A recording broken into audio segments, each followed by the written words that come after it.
હમ હાદીને અને તેવાંગભાઈને ભાવશે શાક. હમ. બેટા દામિની. હા બા, જો બસ ખાવાનું બની જ ગયું છે. હા હા, ખાવાનું ભલે બની ગયું પણ શું થયું બા? શું કામ ટેન્શનમાં લાગો છો? બેટા હવે તો હું એ તૂટતી જાઉં છું. કેમ પણ? શું થયું છે?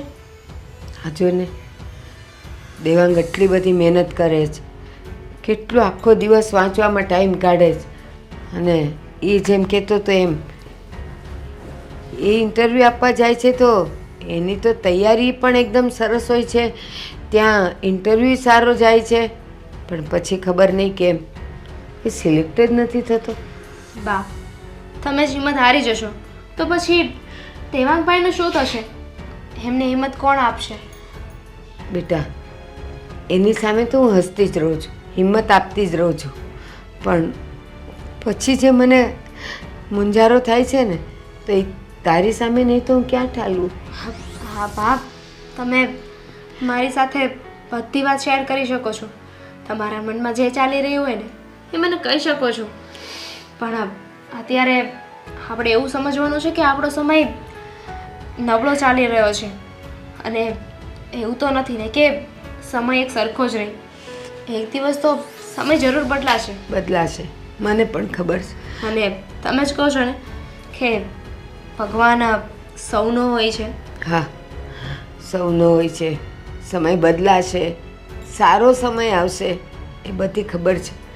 કે છોકરાઓ જ્યારે નાના હતા અને હું એકલી પડી ગઈ હતી ને, તો એ દામીને હું હિંમત નથી હારી. એ લોકોને ભણાવ્યા, ગણાવ્યા, અને મને જે તકલીફ પડતી હતી ને, તો એ છોકરાઓની સામે ક્યારેય મેં નથી બતાવ્યું તો મને શું તકલીફ થાય. પણ આજે દેવાંગને જોઈને હું તૂટી જાઉં છું.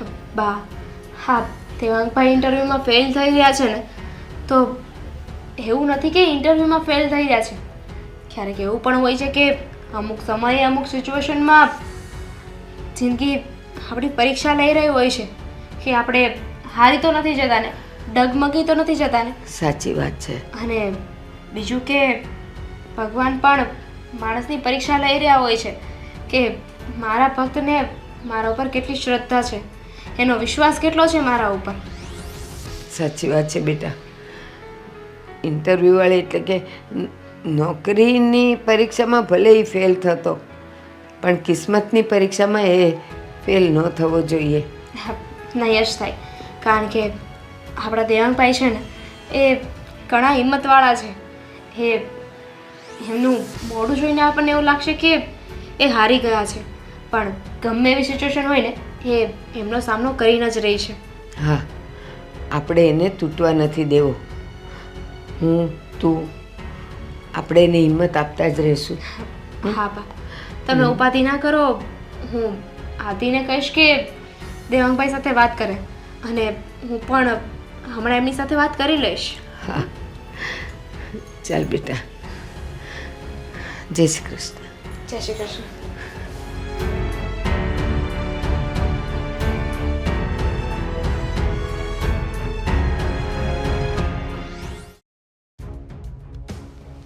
હવે જીવન જીવવાનો કોઈ અર્થ નથી. બધા લોકો માત્ર સલાહો આપે છે, પણ હું કેવી પરિસ્થિતિમાંથી પસાર થઈ રહ્યો છું એ માત્ર મારું મન જ જાણે છે. આજે ફરી પાછો એક ઇન્ટરવ્યુમાં ફેલ થયો. હવે ઘરવાળાને શું જવાબ આપું? દર વખતે વાંક ઇન્ટરવ્યુ લેવા વાળાનો તો ના જ હોય ને, મારો જ વાંક છે, મારામાં જ કંઈ ખામી છે. ભગવાને મને ખામી વાળો જ મોકલ્યો છે. પણ આજે આ સમસ્યાનો અંત લાવી દઉં છું. હું આપઘાત કરી લઉં.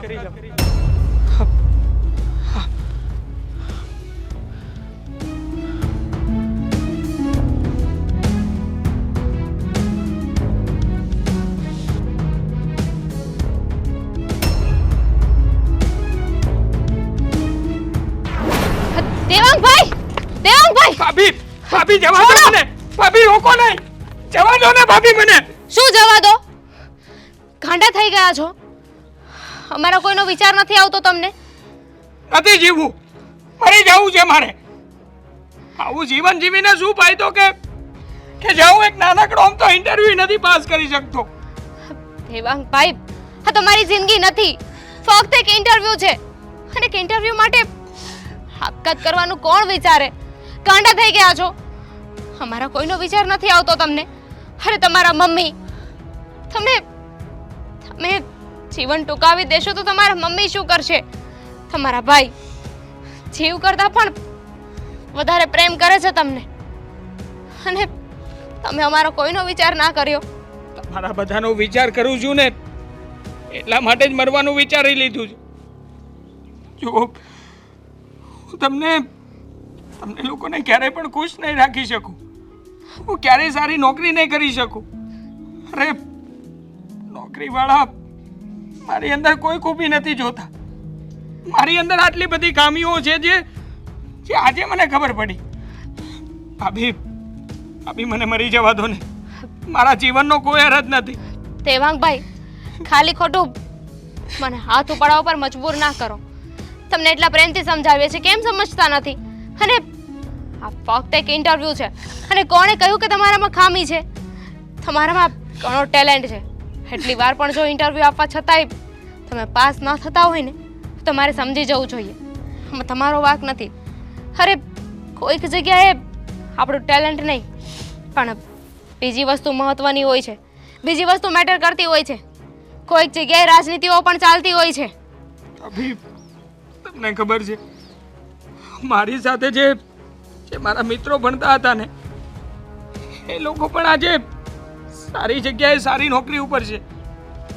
અને હું તો હોશિયાર વિદ્યાર્થી હતો ને, મારો પહેલો નંબર આવતો. પણ તો શું, મેં તો મારા જીવનમાં કંઈ નથી કર્યું ને. હું નોકરી નથી મેળવી શકતો, અને નોકરી વગર હું જીવનમાં ક્યારેય ખુશ નહીં રહી શકું. મારે જીવન જીવવાનો કોઈ અર્થ નથી. દેવાંગભાઈ, મને આજે રોકો માને ભાભી. દેવાંગભાઈ, હું તમારી બહેન છું ને, મારી વાત સમજવાની કોશિશ કર. તમને નોકરી નથી મળતું એનું કારણ બીજું પણ હોઈ શકે. ક્યાંક આપણા કિસ્મત એવા હોય, ક્યાંક તો વિધિના લખેલા લેખ હોય. જે સમયે જે નિર્ધારિત હોય ને, એ ત્યારે જ થવાનું છે. સમય પહેલાં કોઈને કાંઈ નથી મળતું. આ વાતને હંમેશા યાદ રાખજો. અને જેમ મેં કહ્યું એમ, કોઈક જગ્યાએ રાજનીતિ પણ ચાલતી હોય છે. માની લો કે તમે જેટલી જગ્યાએ ઇન્ટરવ્યૂ આપ્યું ત્યાં ઓલરેડી ફિક્સ જ થઈ ગયું હોય તો, કે અમારે આ જ છોકરાને સિલેક્ટ કરવાનો છે, કે આ જ છોકરીને નોકરી આપવાની છે. અને આ તો સરકારી કામો છે, આમાં મારે વધારે તમને કાંઈ નથી કહેવું. મારા કરતાં તો તમને વધારે જ ખબર હશે ને. ભાભી મને ખબર છે. હવે જો સરકારી પરીક્ષાઓના પેપર ફૂટી શકતા હોય તો પછી મારી જેવા વ્યક્તિનું તો નસીબ જ ક્યાંથી હોય કે મારે જેવાને ઇન્ટરવ્યૂમાં પાસ કરવામાં આવે.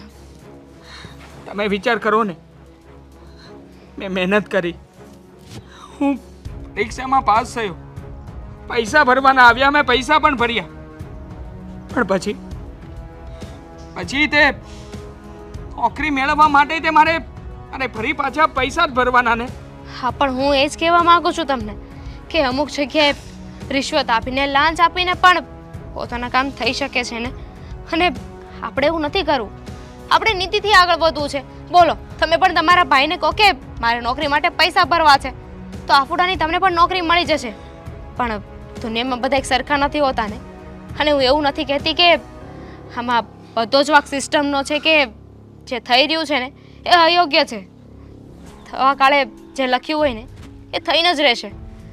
દેવાંગભાઈ, થોડી હિંમત રાખો. બની શકે કે તમને અત્યારે નહીં, 2 વર્ષ, 3 વર્ષ, 4 વર્ષ, વધીને 5 વર્ષ પછી નોકરી મળવાનું લખ્યું હોય. આપણે ભગવાન તો નથી ને કે આપણા કિસ્મતમાં શું લખ્યું છે આપણને ખબર પડી જ જાય. નહીં મળે નોકરી ભાભી, મને નોકરી ક્યારેય નહીં મળે.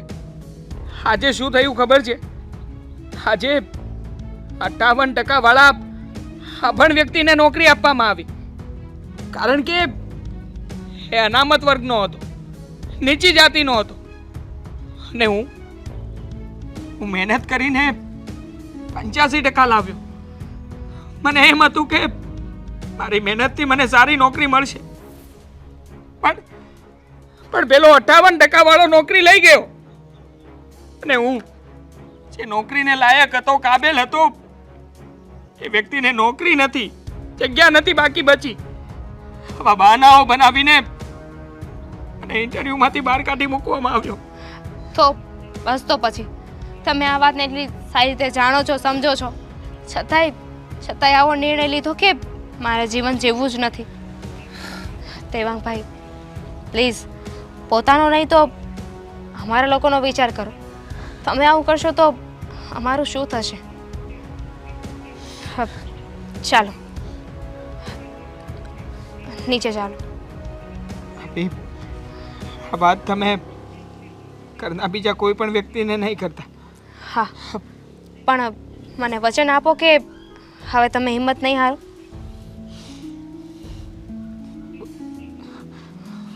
વચન આપું છું, હવે હિંમત નહીં હારું. સારું, ચાલો.